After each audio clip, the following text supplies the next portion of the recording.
Welcome back to Bhoomi stocks. ಈ ಒಂದು ವಿಡಿಯೋದಲ್ಲಿ ನಾನು ಬಿಕಾಮ್ 5th ಸೆಮಿಸ್ಟರ್ PPA ಸಬ್ಜೆಕ್ಟಲ್ಲಿ ಇಂಪಾರ್ಟೆಂಟ್ ಕ್ವಶನ್ಸ್ 12 ಮಾರ್ಕ್ಸ್ ಕ್ವಶನ್ಸ್ ಬಗ್ಗೆ ಡಿಸ್ಕಸ್ ಮಾಡ್ತಾ ಇದ್ದೀನಿ. ಆಲ್ರೆಡಿ ನಾನು ಪ್ರೀವಿಯಸ್ ವಿಡಿಯೋದಲ್ಲಿ ಅಂದರೆ ಫಸ್ಟ್ ಚಾಪ್ಟರಲ್ಲಿ ಯಾವುದೆಲ್ಲ ಇಂಪಾರ್ಟೆಂಟ್ ಕ್ವಶನ್ಸ್ ಇದೆ ಆ ಒಂದು ಲೆಸನ್ ಫುಲ್ನ ನಾನು ಎಕ್ಸ್ಪ್ಲೈನ್ ಮಾಡಿದ್ದೆ. ಆ ಒಂದು ವಿಡಿಯೋನ ನಾನು ವಿಡಿಯೋ ಲಿಂಕ್ನ ನಾನು ಡಿಸ್ಕ್ರಿಪ್ಷನಲ್ಲಿ ಪೇಸ್ಟ್ ಮಾಡ್ತೀನಿ, ಅದರಲ್ಲಿ ಹೋಗಿ ನೀವು ನೋಡ್ಬೋದು. ಆ್ಯಂಡ್ ಅದೇ ಒಂದು ಚಾಪ್ಟರಲ್ಲಿ ಒಂದು 12 ಮಾರ್ಕ್ಸ್ ಇಂಪಾರ್ಟೆಂಟ್ ಕ್ವಶನ್ ಇದೆ, ಆ ಕ್ವಶನ್ನ ನಾನು ಇವತ್ತು ಎಕ್ಸ್ಪ್ಲೈನ್ ಮಾಡ್ತಾ ಇದ್ದೀನಿ. ಎಕ್ಸಾಮ್ ಪಾಯಿಂಟ್ ಆಫ್ ವ್ಯೂ ಇದು ತುಂಬ ಅಂದರೆ ತುಂಬ ಇಂಪಾರ್ಟೆಂಟ್. ಮೇ ಬಿ 4 ಮಾರ್ಕ್ಸ್ಗೂ ಕೇಳ್ಬೋದು, ಇಲ್ಲಾಂದರೆ 12 ಮಾರ್ಕ್ಸ್ಗೆ ಕೇಳ್ಬೋದು. 12 ಮಾರ್ಕ್ಸ್ಗೆ ಕೇಳೋವಂಥ ಚಾನ್ಸಸ್ ಜಾಸ್ತಿ ಇರೋದ್ರಿಂದ ಈ ಒಂದು ಕ್ವಶನನ್ನು ಎಕ್ಸ್ಪ್ಲೈನ್ ಮಾಡ್ತಾ ಇದ್ದೀನಿ. ಪ್ರೀವಿಯಸ್ ವಿಡಿಯೋದಲ್ಲಿ ಫಸ್ಟ್ ಚಾಪ್ಟರ್ ವಿಡಿಯೋದಲ್ಲೇ ನಾನು ಟೈಪ್ಸ್ ಆಫ್ ಆಡಿಟನ್ನು ಎಕ್ಸ್ಪ್ಲೈನ್ ಮಾಡಿದ್ದೆ. ಟೈಪ್ಸ್ ಆಫ್ ಆಡಿಟನ್ನು ನೋಡ್ಕೊಂಡಿರಿ. 4 ಮಾರ್ಕ್ಸ್ಗೆ ಕೊಡೋ ಚಾನ್ಸಸ್ ಜಾಸ್ತಿ ಇದೆ ಟೈಪ್ಸ್ ಆಫ್ ಆಡಿಟ್. ಆ್ಯಂಡ್ 2 ಕ್ವಶನನ್ನು ಮರ್ಜ್ ಮಾಡಿ 12 ಮಾರ್ಕ್ಸ್ಗೆ ಕೊಡೋವಂಥ ಚಾನ್ಸಸ್ ಕೂಡ ಜಾಸ್ತಿ ಇದೆ ಟೈಪ್ಸ್ ಆಫ್ ಆಡಿಟ್. ಈ ಕ್ವಶನ್ ಏನು ಅಂತ ನಾವು ನೋಡೋದಾದರೆ, preparation before commencement of new audit. ಒಂದು ಆಡಿಟರ್ ಬಂದು ಯಾವ ರೀತಿ ಒಂದು ಆಡಿಟಿಂಗ್ ಬಗ್ಗೆ ಹೋಗ್ತಾ ಇದ್ದಾನೆ ಅಂತಂದರೆ ಯಾವ ರೀತಿ ಅವನು ಪ್ರಿಪೇರ್ ಆಗಬೇಕು ಒಂದು ಆಡಿಟಿಂಗ್ನ ಕಂಡಕ್ಟ್ ಮಾಡೋದಕ್ಕೋಸ್ಕರ ಅಂತ ಹೇಳಿ ಅದಕ್ಕೆ ಒಂದು 11 ಪಾಯಿಂಟ್ಸ್ ಇದೆ.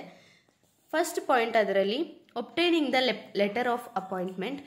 ಲೆಟರ್ ಆಫ್ ಅಪಾಯಿಂಟ್ಮೆಂಟ್ ಬಂದು ಆರ್ಗನೈಸೇಷನ್ ಕಡೆಯಿಂದ ಅಥವಾ ಕ್ಲೈಂಟ್ ಕಡೆಯಿಂದ ಅವನಿಗೆ ಸಿಕ್ಕಿರಬೇಕು. ಆ ಲೆಟರ್ ಆಫ್ ಅಪಾಯಿಂಟ್ಮೆಂಟ್ ಬಂದು he must have a proper letter of appointment from the appropriate authority and ensure that his appointment is an order.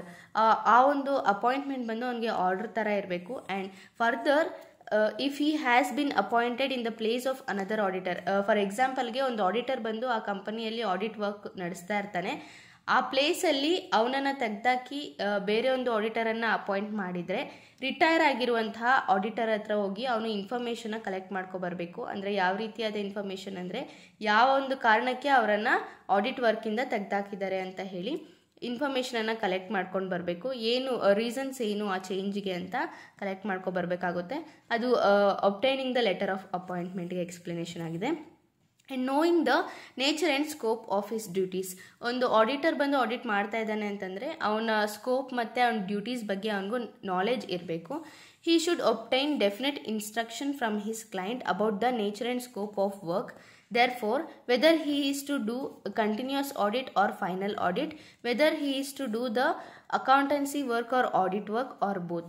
ಅಂದರೆ ಯಾವ ರೀತಿಯಾದ ಕೆಲಸವನ್ನು ಅವ್ನು ಕಂಡಕ್ಟ್ ಮಾಡಬೇಕು, ಕಂಟಿನ್ಯೂಸ್ ಆಡಿಟ್ ಮಾಡಬೇಕಾ ಆ ಒಂದು ಆರ್ಗನೈಸೇಷನಲ್ಲಿ, ಅಥವಾ ಫೈನಲ್ ಆಡಿಟ್ಸನ್ನು ಕಂಡಕ್ಟ್ ಮಾಡಬೇಕಾ, ಅಕೌಂಟೆನ್ಸಿ ವರ್ಕ್ಸ್ನ ನೋಡ್ಕೋಬೇಕಾ, ಇಲ್ಲ ಆಡಿಟ್ ವರ್ಕ್ಸನ್ನು ನೋಡ್ಕೋಬೇಕಾ, ಅಥವಾ ಎರಡಕ್ಕೂ ಈಕ್ವಲ್ ಪ್ರಿಫರೆನ್ಸ್ ಕೊಟ್ಟು ಅವ್ನು ಕೆಲಸ ಮಾಡಬೇಕಾ ಅನ್ನೋದನ್ನು ಅವನು ಕ್ಲೈಂಟ್ ಕಡೆಯಿಂದ ಕೇಳಿ ತಿಳ್ಕೋಬೇಕು. ಥರ್ಡ್ ಪಾಯಿಂಟ್ ಬಂದು knowledge of system of accounting employed. He should examine the system of accounting employed by his client. ಯಾವ ರೀತಿಯಾದ ಸಿಸ್ಟಮನ್ನು ಅವನು ಅಡಾಪ್ಟ್ ಮಾಡ್ಕೊಂಡಿದ್ದಾನೆ, ಅವನ ಅಕೌಂಟಿಂಗಲ್ಲಿ ಯಾವ ರೀತಿಯಾದ ಸಿಸ್ಟಮ್ಸನ್ನು ಅವನು ಅಡಾಪ್ಟ್ ಮಾಡ್ಕೊಂಡಿದ್ದಾನೆ ಅದನ್ನು ಅವನು ಚೆನ್ನಾಗಿ ಅರ್ಥ ಮಾಡ್ಕೋಬೇಕಾಗುತ್ತೆ ಯಾರು auditor. If he finds any weak point, he must study it thoroughly and make recommendations to his client to remove these weak spots. ಯಾವುದೇ ರೀತಿಯಾದ ತಪ್ಪಾದ ಅಕೌಂಟ್ಸನ್ನು ಅಥವಾ ಅವನಿಗೆ ಡಿಸ್ಅಡ್ವಾಂಟೇಜ್ ಕೊಡುವಂತಹ ಒಂದು ಅಕೌಂಟಿಂಗ್ ಸಿಸ್ಟಮನ್ನು ಅವನು ಅಡಾಪ್ಟ್ ಮಾಡ್ಕೊಂಡಿದ್ರೆ ಒಂದು ಎಂಪ್ಲಾಯ್ ಅಥವಾ ಆರ್ಗನೈಸೇಷನಲ್ಲಿ ಇರುವಂತಹ ಕ್ಲೈಂಟು, ಅದಕ್ಕಾದ ಒಂದು ವೀಕ್ ಪಾಯಿಂಟ್ಸನ್ನು ಕರೆಕ್ಟ್ ಮಾಡೋದಕ್ಕೋಸ್ಕರ ಆಡಿಟರ್ ಬಂದು ಅವನಿಗೆ ಒಂದು ಸಜೆಷನನ್ನು ಕೊಡ್ಬೋದು. ನೆಕ್ಸ್ಟ್ ಫೋರ್ತ್ ಒನ್ ಬಂದು obtaining of the list of principal officers of the client's organization. He should obtain a list of the principal officers of the client's organization together with their authorities and responsibilities. For ಎಕ್ಸಾಂಪಲ್ಗೆ ಒಂದು ಆರ್ಗನೈಸೇಷನಲ್ಲಿ ತುಂಬ ಜನ ಕೆಲಸ ಮಾಡ್ತಾ ಇರ್ತಾರೆ, ಅವರು ಯಾವ್ಯಾವ ರೀತಿಯಾದ ಕೆಲಸ ಮಾಡ್ತಾ ಇರ್ತಾರೆ ಅನ್ನೋದ್ರ ಬಗ್ಗೆ ಕ್ಲೈಂಟ್ಗೆ ಒಂದು ಡಿಟೇಲ್ಡ್ ಇನ್ಫಾರ್ಮೇಷನನ್ನು ಅವರು ಸಬ್ಮಿಟ್ ಮಾಡಬೇಕಾಗುತ್ತೆ. ಕ್ಲೈಂಟ್ ಬಂದು ಆಡಿಟರ್ಗೆ ಸಬ್ಮಿಟ್ ಮಾಡಬೇಕಾಗುತ್ತೆ.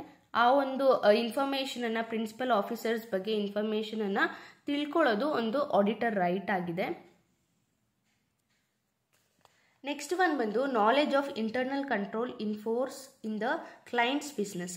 ಆ ಕ್ಲೈಂಟ್ ಬಿಸ್ನೆಸ್ಸಲ್ಲಿ ಯಾವ ರೀತಿಯಾದ ಇಂಟರ್ನಲ್ ಕಂಟ್ರೋಲ್ ಅಥವಾ ಇಂಟರ್ನಲ್ ಚೆಕ್ಕನ್ನು ಅವರು ಮಾಡ್ತಾ ಇದ್ದಾರೆ, ಇಂಟರ್ನಲ್ಲಿ ಅವ್ರ ಕಂಪನಿಯನ್ನು ಯಾವ ರೀತಿ ಕಂಟ್ರೋಲ್ ಮಾಡ್ತಾ ಇದ್ದಾರೆ, ಆ್ಯಂಡ್ ಆ ಸ್ಟೇಟ್ಮೆಂಟ್ಸ್ ಆಗಿರ್ಬೋದು ಅಥವಾ ಆರ್ಗನೈಸೇಷನಲ್ಲಿ ಯಾವ್ದಾದ್ರು ಫ್ರಾಡುಲೆಂಟ್ ಆ್ಯಕ್ಟಿವಿಟೀಸ್ ಆಗಿರ್ಬೋದು, ಇಂಥವೆಲ್ಲ ಯಾವ ರೀತಿ ಇಂಟರ್ನಲ್ ಕಂಟ್ರೋಲಲ್ಲಿ ಅವರು ಹ್ಯಾಂಡಲ್ ಮಾಡ್ತಾ ಇದ್ದಾರೆ ಅನ್ನೋದ್ರ ಬಗ್ಗೆ ಅವ್ರಿಗೆ ನಾಲೆಡ್ಜ್ ಬೇಕು. And obtain the list of books, ಅಂದರೆ ಯಾವ ರೀತಿಯಾದ ಬುಕ್ಸನ್ನು ಮೇಂಟೈನ್ ಮಾಡಿದ್ದಾರೆ, ಆ ಮೇಂಟೈನ್ ಮಾಡಿರೋ ಬುಕ್ಸ್ ಎಲ್ಲ ಡಿಟೇಲ್ಡ್ ಇನ್ಫಾರ್ಮೇಷನ್ ಲಿಸ್ಟ್ ಕೂಡ ಆಡಿಟರ್ಗೆ ಕೊಡಬೇಕಾಗುತ್ತೆ. And study of the previous years financial statement, previous ಇಯರ್ದು ಫೈನಾನ್ಷಿಯಲ್ ಸ್ಟೇಟ್ಮೆಂಟ್ಸನ್ನು ಅದು ಪ್ರಾಫಿಟಲ್ಲಿ ಇದೆಯಾ ಲಾಸಲ್ಲಿ ಇದೆಯಾ, ಇಫ್ ಇನ್ ಕೇಸ್ ಏನಾದರೂ ಪ್ರಾಫಿಟಲ್ಲಿ ಇದ್ದು ಅದು ಫ್ರಾಡುಲೆಂಟ್ ಆ್ಯಕ್ಟಿವಿಟೀಸಿಂದ ಪ್ರಾಫಿಟ್ ಅಂತ ತೋರಿಸಿದಾರ, ಈ ಎಲ್ಲ ಒಂದು ಪ್ರೊಸೆಸ್ಸನ್ನು ಅವನು ಡಿಟೇಲ್ಡಾಗಿ ಸ್ಟಡಿ ಮಾಡಬೇಕಾಗುತ್ತೆ ಒಂದು ಆಡಿಟರ್.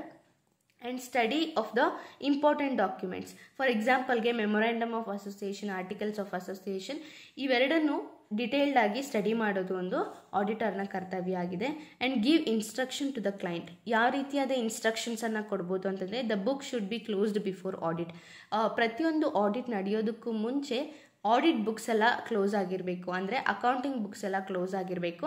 ಆ್ಯಂಡ್ ಒಂದು ಸ್ಟೇಟ್ಮೆಂಟ್ ಇದೆ, ಅದನ್ನು ನಾನು ಫಸ್ಟ್ ವಿಡಿಯೋದಲ್ಲೂ ಹೇಳಿದ್ದೆ, ಮಾಡ್ಯೂಲ್ 1 ಮಾಡಬೇಕಾದ್ರೂ ಆ ವಿಡಿಯೋದಲ್ಲಿ ಹೇಳಿದ್ದೆ, audit begins when accounting ends. ಈ ಒಂದು ಸ್ಟೇಟ್ಮೆಂಟನ್ನು ಮರಿಬೇಡಿ. And the voucher should be arranged date wise, vouchers ಎಲ್ಲ ಬಂದು ಡೇಟ್ ವೈಸ್ ಅರೇಂಜ್ ಆಗಿರಬೇಕು, ಅವ್ರು ಏನೇನೆಲ್ಲ ಕೆಲಸಗಳನ್ನು ಮಾಡಿದ್ದಾರೆ ಅದೆಲ್ಲ ಒಂದು ಡೇಟ್ ವೈಸ್ ಅರೇಂಜ್ ಆಗಿರಬೇಕು. ಈ ರೀತಿಯಾದ ಸಜೆಷನ್ಸನ್ನು ಒಂದು ಆಡಿಟರ್ ಬಂದು ಕೊಡ್ಬೋದು. And ascertain the nature of business, ಯಾವ ರೀತಿಯಾದ ನೇಚರ್ ಆಫ್ ಬಿಸ್ನೆಸ್ ಅವರಲ್ಲಿ ಇದೆ, he should ascertain the nature of business of his clients, therefore whether it is manufacturing or trading or service, such knowledge helps the auditor in planning the audit procedure. ಅಂದರೆ ಅವ್ರ ಕಂಪನಿಯಲ್ಲಿ manufacturing ಮಾಡ್ತಾ ಇದ್ದಾರಾ ಅಥವಾ trading ಮಾಡ್ತಾ ಇದ್ದಾರಾ ಅಥವಾ service provide ಮಾಡ್ತಾ ಇದ್ದಾರಾ ಅನ್ನೋದ್ರ ಬಗ್ಗೆ ಇನ್ಫಾರ್ಮೇಷನನ್ನು ಅವನು ಕಲೆಕ್ಟ್ ಮಾಡ್ಕೋಬೇಕು, ಅಂದರೆ ಅಸರ್ಟೈನ್ ಮಾಡ್ಕೋಬೇಕು. And knowledge of the organisational structure, he should get organization structure present in the client's business. This will help the auditor in planning his work procedure wisely.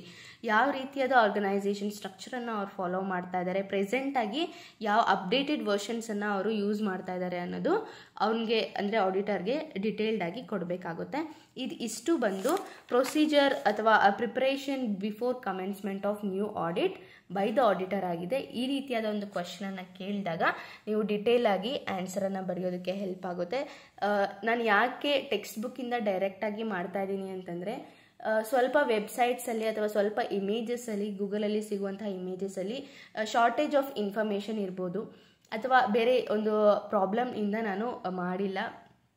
Text ಬುಕ್ಕಿಂದ ನಾನು ಡೈರೆಕ್ಟಾಗಿ ನಿಮಗೆ ಫೀಡ್ ಮಾಡಿದ್ರೆ ಅದೇನಾಗುತ್ತೆ ಅಂದರೆ ಎಕ್ಸಾಮಲ್ಲಿ ಬರೆಯೋದಕ್ಕೆ ಹೆಲ್ಪ್ ಆಗುತ್ತೆ. ಆ್ಯಂಡ್ ಟೆಕ್ಸ್ಟ್ ಬುಕ್ಕಲ್ಲಿ ಇನ್ನೊಂದು ಅಡ್ವಾಂಟೇಜ್ ಏನಂತಂದರೆ ತುಂಬ ಕ್ಲೀನಾಗಿ ಎಕ್ಸಾಂಪಲ್ ಸಮೇತ ಮೆನ್ಷನ್ ಮಾಡಿದ್ದಾರೆ. ಯಾವ ಗೂಗಲ್ ಸರ್ಚು ಅಥವಾ ಬೇರೆ ಸರ್ಚ್ ಅವಶ್ಯಕತೆ ಇಲ್ಲ.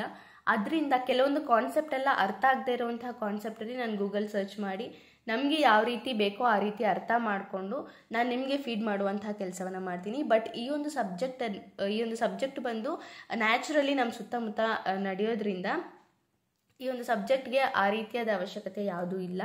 ಅದರಿಂದ ನಾನು ಟೆಕ್ಸ್ಟ್ ಬುಕ್ಕಿಂದ ಡೈರೆಕ್ಟಾಗಿ ಯೂಟ್ಯೂಬ್ ವೀಡಿಯೋಸ್ಗೆ ಅಪ್ಲೋಡ್ ಮಾಡ್ತಾ ಇದ್ದೀನಿ. Thank you so much for watching this video. Next ವೀಡಿಯೋಸಲ್ಲಿ ನೆಕ್ಸ್ಟ್ ಕ್ವೆಶನ್ಸ್ನ ನಾನು ಅಪ್ಲೋಡ್ ಮಾಡ್ತಾ ಇರ್ತೀನಿ. ನಿಮಗೆ ಚಾಪ್ಟರ್ ವೈಸ್ ಬೇಕಾ ಅಥವಾ ಇಂಪಾರ್ಟೆಂಟ್ ಕ್ವೆಶನ್ಸ್ ಮಾತ್ರ ಬೇಕಾ ಅನ್ನೋದ್ರ ಬಗ್ಗೆ ನನಗೆ ಕಮೆಂಟ್ ಸೆಕ್ಷನಲ್ಲಿ ಕಮೆಂಟ್ ಮಾಡಿ. ನಿಮ್ಗೆ ಏನಾದರೂ ಡೌಟ್ಸ್ ಇದ್ರೂ ಕೂಡ ಕಾಮೆಂಟ್ ಸೆಕ್ಷನಲ್ಲಿ ಕಮೆಂಟ್ ಮಾಡ್ತಾ ಇರಿ.